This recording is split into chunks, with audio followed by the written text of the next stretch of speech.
Buongiorno Enzo, Professor Maggi, siamo sempre qua. sempre nella nostra location. Allora, se in questo viaggio che t'ho detto che probabilmente farò poi uno speciale per i teatri se mi prendono, per parlare della nostra provincia, dei 50 comuni che ho. Guardi, lei non ha idea di quanto io sia felice e spero che lei lo realizzi in questo inverno.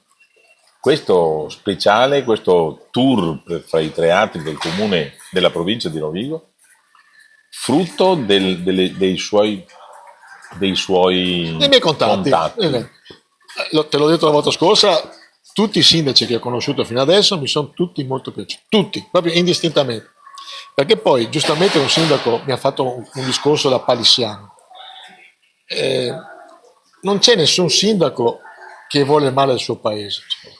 Cioè, quando si critica il sindaco, ma il sindaco qua, il sindaco là, fa solo il sindaco. Non è vero. I sindaci, tutti quelli che ho conosciuto, hanno per prima missione il bene del loro paese. Questa è una grande verità. Sì, però noi cittadini molto spesso non lo capiamo. Perché anche noi cittadini, anche spesso noi cittadini siamo un po' egoisti Sì, e pensiamo che e pensiamo, sia impossibile fare qualcosa così per gli altri. però bisogna riconoscere una cosa. Vede signor Maggi, vede professor Maggi, eh, il sindaco è il front office democratico di ogni amministrazione. Eh sì, Per cui qualsiasi rogna. quando acqua improvvisa, un grosso incidente, un improvviso cataclisma, magari piccolo, nell'ambito di una strada, che cosa pensa il cittadino? Andiamo dai carabinieri e andiamo dal sindaco. Andiamo a chiamare il Cioè, sindaco. andiamo a chiamare il sindaco, perché al sindaco bisogna dirlo. Quindi a maggior ragione, chi fa il sindaco, chapeau, Il di sindaco qualsiasi colore sia, di è... qualsiasi, però Infatti uno pensa, andiamo al sindaco non dal presidente della regione, è non vero, dall'assessore regionale, non dal presidente della provincia. il front office è lui, A parte che il presidente della provincia di Rovigo è un è un sindaco, sindaco a sua volta. per cui la cosa... Però è il sindaco, Sai una cosa che mi ha veramente stupito? Il distretto della giostra.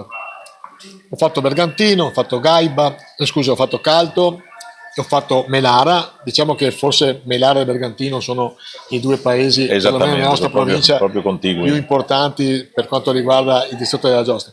Ma è un distretto che il mondo ci invidia. Tra l'altro l'80-85%, almeno questo sono dati che mi ha dato più che altro il sindaco di Bergantino, è roba che va all'estero. Cioè, stranamente, Nemo profeta in patria. Cioè, scusi, professor Maggi, eh, lei è mai stato in giostra? Immagino di sì. sì. Siamo stati tutti in giostra. Adesso i Luna Park, escluse le giostre ma i Luna Park tendono sempre più ad essere permanenti. Quindi si va a Gardaland, della Parigi, Vinaria. Garda, va a Parigi. Fra l'altro il distretto della giostra è un po' in provincia di Rovigo e È un un po'. po' a Vicenza.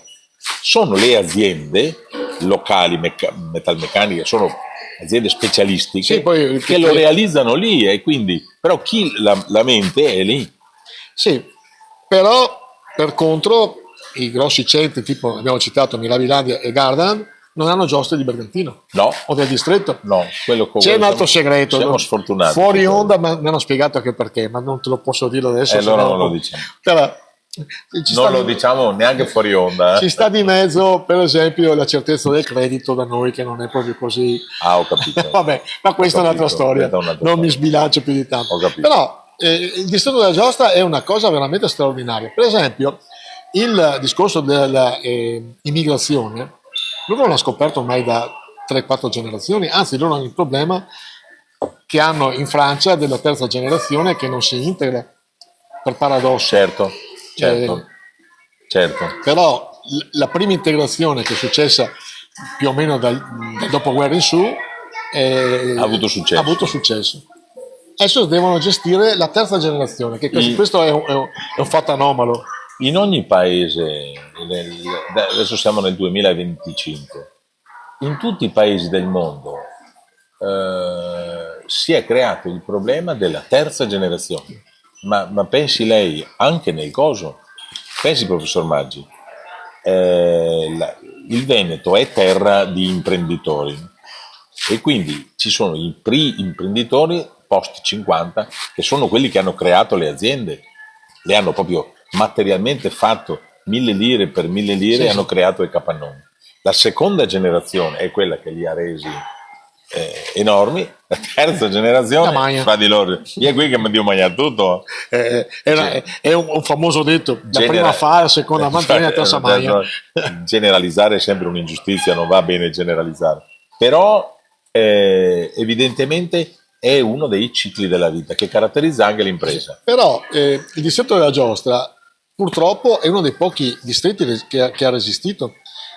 Distretto dell'abbigliamento finito, non parlo solo non solo qua da noi, però lei ha ragione. Carpi, Prato, Brescia, Spacciati. Distretto delle scarpe, avevamo Villanova del Ghebbo importante, ma anche la parte della Riviera del Brenta, certo. Difficoltà. Distretto della fisarmonica, cioè avevamo la fortuna di avere questi distretti che il mondo praticamente veniva e trovava le eccellenze qua da noi. Siamo riusciti a mangiarceli. Perché? Non lo so. In un prossimo sprizzetto proveremo a capirlo, però il distretto della Giostra è un distretto che noi è stato originale, è stato corretto chiamarlo distretto perché mettendo insieme il numero delle imprese queste davano vita a un numero. Ecco, ricordiamo che è stata un'idea vincente del nostro amico Franco Cestonaro, il CNA, e naturalmente anche della regione. E la regione ha registrato immediatamente questa cosa e ne ha fatto un elemento importante. Bravo Franco. Bravo Franco. Che pensi il distretto della Giostra che parte da Franco che è di Bagnolo di Po. È vero, che devo ancora andare a Bagnolo di Po. Devi ancora andare devo ancora farlo. Mi manca, certo che è lì nell'Alto Polesine. C'è un sindaco simpaticissimo a Bagnolo di Po. Sì. 1000 abitanti, 1800, 600. Tutto è il dramma di questa piccola. Comunque un saluto a Franco Cestonaro e magari la prossima volta lo invitiamo. La prossima volta facciamo uno sprizzetto con lui. Che ha una caratteristica, è molto ironico. Lo conosco bene. Cosa questa che... fra voi ironici anche tu però te la cavi. Fra voi ironici, loro ironici. Salvaguardiamo i distretti. Anzi, cerchiamo di recuperare quelli che ci siamo mangiati. I distretti sono qui con noi e lottano insieme a noi. Lottavano. Prossimo. Guardi che questo si presta a un lottava e lotta insieme a noi, si presta a una è detto da te che vado a e lotta insieme a noi. Comunque bravi quelli della Giostra, bravi agli imprenditori, bravi agli imprenditori in generale, perché fare l'imprenditore al giorno d'oggi non è molto facile. No, nonostante i numeri dell'economia siano apparentemente positivi, tenere in piedi un'impresa con il costo dell'energia.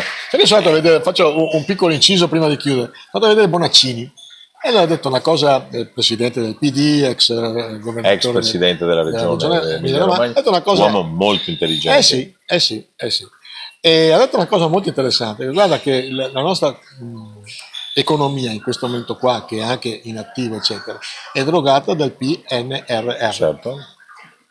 Meditiamo gente che nel 2026 finisce. Sì, purtroppo sì. Sì, quindi se non ci fosse stato questo, ha detto che saremmo in recessione da 2 anni. Pensa. Dove l'hai visto, scusami? Ad Aviano nel Polesine. È venuto a presentare 3 dei 5 candidati del PD.